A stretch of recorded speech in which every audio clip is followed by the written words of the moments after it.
আমি আশা করি বাংলাদেশের মানুষের যে মৌলিক চাহিদাগুলো এগুলো প্রত্যেকটা এই ৩১ দফার ভিতরেই আছে।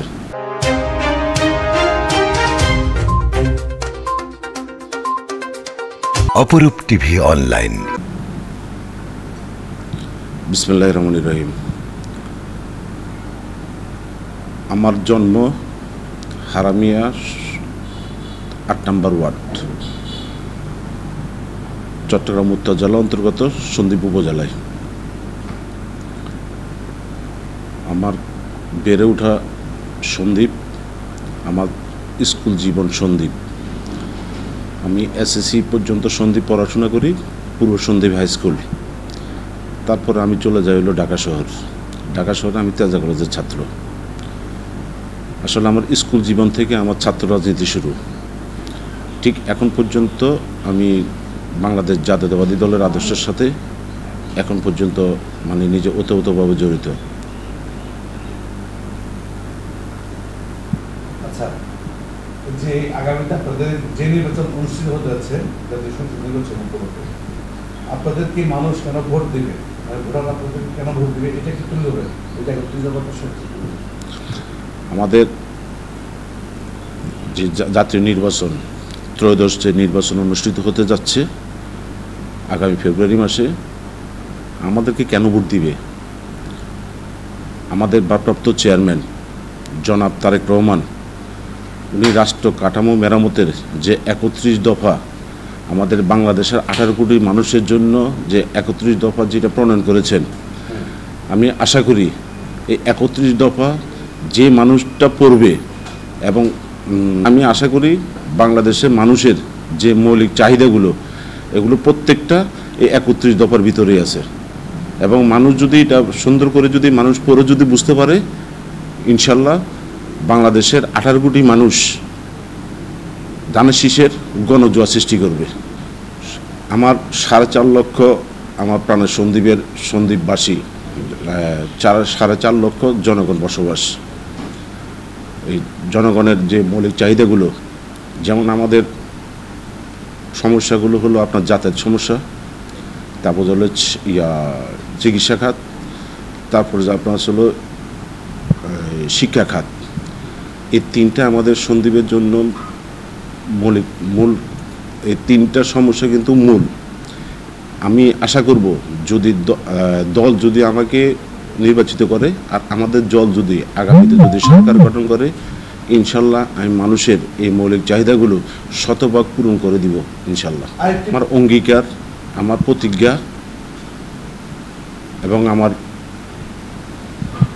যে এই জিনিসটা আছে সেটা হলো আমি সন্দ্বীপে চিকিৎসা খাতে আমি সর্বাত্মক আমার যে প্রতিশ্রুতি এবং প্রতিজ্ঞা এবং অঙ্গীকার, এটা আমি শতভাগ পূরণ করব।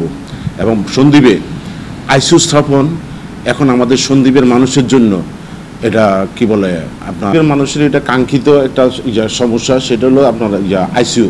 এই আইসিইউটা আমি প্রতিস্থাপন করব, এটা আমার অঙ্গীকার সন্দ্বীপের মানুষের জন্য।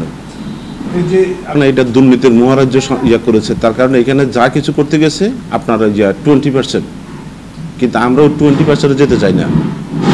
আমরা যদি মানুষ বাঁচে, মানুষের যদি আমরা যদি সঠিকভাবে যদি দিতে পারি, আমরা মানুষের মৌলিক চাহিদাগুলো যদি আমরা শতভাগ পূরণ করতে পারি, ইনশাল্লাহ কেন মানুষ আমাদেরকে দানের শীষে ভোট দিবে না? আমাদের টার্গেট একটা, আমাদের দেশনায়ক বিএনপির ভারপ্রাপ্ত চেয়ারম্যান জনাব তারেক রহমানের ঘোষিত যে ৩১ দফা, এটাতে কিন্তু আপনার এই মানুষের প্রত্যেকটা মানুষের কিন্তু বাংলাদেশের যে ১৮ কোটি মানুষের এই মানুষের মৌলিক চাহিদাগুলো কিন্তু এখানে উল্লেখ করা আছে।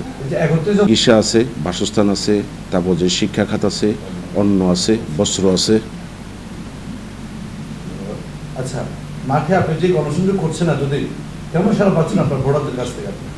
না, আলহামদুলিল্লাহ, আমি আমাদের ভারপ্রাপ্ত চেয়ারম্যান জনাব তারেক রহমানের রাষ্ট্রঘোষিত মেরামতের যে ৩১ দফা, এটা আমি জনগণের দোরগোড়ায় পৌঁছানোর জন্য আমাদের কাছে নির্দেশ আছে, এবং আমি নির্দেশ মোতাবেক আমি ডোর টু ডোর যাওয়ার চেষ্টা করছি এবং আমি করে যাচ্ছি। স্টিল এখন পর্যন্ত আমি ডোর টু ডোর এই প্রচারণাটা করে যাচ্ছি। টিকলে করে সেটা হলো, যদি দল যদি আমাকে যোগ্য মনে করে, তাহলে দল আমাকে নমিনেশন দিবে, এবং দল যাকে যোগ্য মনে করবে আমাদের চট্টগ্রাম 3 আসনে। আমি আশাবাদী আমাদের এই সন্দ্বীপে রাজনীতি প্রতিযোগিতা আছে, কিন্তু গ্রুপিংটা নাই। হয়তো অনেকের কাছে এটা গ্রুপিংটা অনেক স্পষ্ট দেখা যায়, তার কারণ অনেকজন আমরা প্রার্থী। তবে আমরা বিশ্বাস করি আমাদের চট্টগ্রাম উত্তর জেলা অন্তর্গত চট্টগ্রাম 3 আসনে আমাদের যে দানের শীষ প্রতীক যার হাতেই দল যোগ্য মনে করবে তার হাতে দিবে, এবং আমরা এই সন্দ্বীপ আসনটা আমরা আমাদের বিএনপি চেয়ারপারসন দেশনেত্রী বেগম খালেদা জিয়া এবং বিএনপি ভারপ্রাপ্ত চেয়ারম্যান জনাব তারেক রহমান হাতে আমরা বিপুল ভোটে উপহার দিব। আপনাকে যদি ধানের শীষ মার্কাটা যদি আপনার হাতে যদি তুলে দেয় আগামীতে, আপনি বিজয় হয়ে আপনি কতটুকু জ্ঞান থাকবেন, মানে আপনি কতটুকু আশাবাদী আছেন? আমি শতভাগ আশাবাদী। এই সন্দ্বীপের মানুষ উদ্গ্রীব হয়েছে ধানের শীষে ভোট দিতে। 500 বছর কিন্তু ওরা কিন্তু ভোট দিতে হ্যাঁ, পারেনি। 3 টার্ম সন্দ্বীপের মানুষ তথা বাংলাদেশের মানুষ এরা কিন্তু ভোট দিতে পারে নাই, এবং মানুষ ভোট দেওয়ার জন্য উদ্গ্রীব হয়ে আছে। এবং আমি একটু বিশ্বাস করি সন্দ্বীপের মানুষ ধানের শীষে ভোট দেওয়ার জন্য অধীর আগ্রহে বসে আছে। এটা অনুভূতিতে তো প্রকাশ করা যাবে না। তার কারণ আমি ঢাকা শহরের রাজপথে আন্দোলন সংগ্রামে আমি কখনো পিছপা হই নাই। আমি সন্দ্বীপের সন্তান হয়ে ঢাকার রাজপথে আপনারা হয়তো খোঁজ দিলে আপনারা দেখতে পারবেন আমি এক জায়গায় আমি এখন পর্যন্ত স্টিল আমি শহীদ জিয়ার আদর্শের সৈনিক, আমি শহীদ জিয়ার আদর্শের রাজনীতি করি, এবং আমাদের আদর্শিক মাতা দেশমাতা বেগম খালেদা জিয়া এবং আমাদের ভারপ্রাপ্ত চেয়ারম্যান জনাব তারেক রহমানের নির্দেশে যে কোনো আন্দোলনে, প্রত্যেকটা আন্দোলনে আমি রাজপথে ছিলাম, এবং আগামীতেও যদি আমাদের যে কোনো প্রয়োজনে দলের আমি আমার বুক চিতিয়ে আমি মাঠে থাকবো, শেষ রক্তবিন্দু দিয়ে হলো। ভাই আপনার পদবি আর পরিচয়টা একটু বলুন।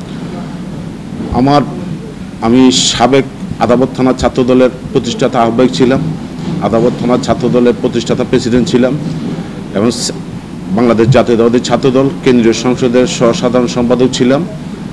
ওখান থেকে আমি আবার আদাবত থানা যুব দলের প্রতিষ্ঠাতা সাধারণ সম্পাদক নির্বাচিত হই।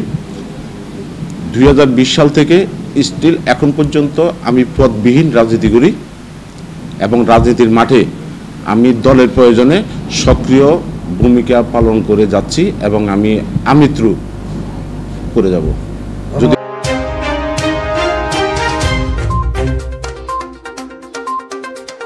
অপরূপ টিভি অনলাইন।